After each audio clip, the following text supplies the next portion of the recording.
விடாமுயற்சி ஒரு அற்புதமான கலை. அதற்கு தேவை ஆர்வம், சரியான திட்டமிடுதல்,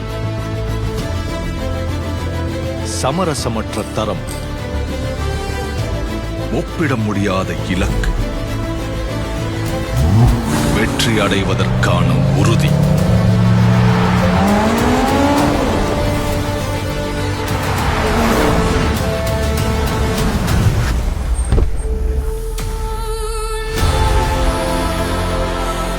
நோவாவின் ஒவ்வொரு படைப்பும் காலத்திற்கும் உறுதியாக நிலைத்து நிற்கும்.